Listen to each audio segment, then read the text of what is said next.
La phase de consultation, c'est un petit peu un passage obligé avant de lancer des négociations en bonne et due forme.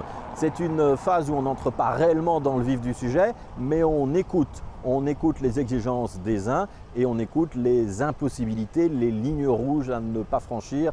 Pour les autres, ça permet de dessiner les contours d'une coalition éventuellement possible. C'est une phase qui est menée par le roi au niveau du gouvernement fédéral et par le parti arrivé en tête au niveau de chacune des régions.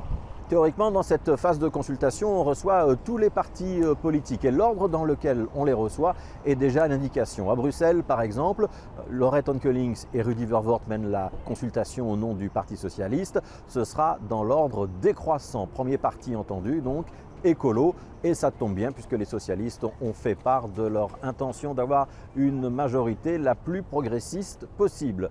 En Wallonie, Elio Di Rupo recevra d'abord le mouvement réformateur, histoire de rappeler aussi quels sont les réels rapports de force dans cette région, alors qu'en Flandre, Bart de Wever a décidé d'inverser l'ordre. Il prendra les partis dans un ordre croissant, du plus petit au plus gros. Il commence donc par le PVDA, l'équivalent flamand du PTB, et il terminera par le Vlaams Belang. C'est une manière d'atténuer ce symbole fort qu'est la deuxième place de l'extrême droite en Flandre. Et c'est aussi l'occasion pour lui d'entendre d'abord ce qu'ont à lui dire les socio-chrétiens flamands et les libéraux flamands avant de discuter avec l'extrême droite. La puissance invitante décide du lieu et de l'heure de rendez-vous. Le roi Philippe a ainsi décidé que ces consultations seraient menées pour le niveau fédéral au Palais de Bruxelles, alors que son père les menait au château de Laken. Et il a surtout décidé de son propre ordre de passage des partis. Il a bien commencé par le plus gros parti de Belgique, la NVA, 25 députés, puis par le numéro 2, le Parti socialiste, 20 députés.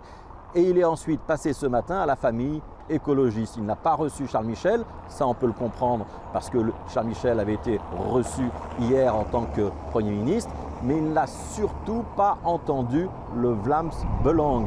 Et ça, c'est au-delà du protocole, le signe qu'au Palais, on sait se servir de ces consultations pour faire passer des messages politiques.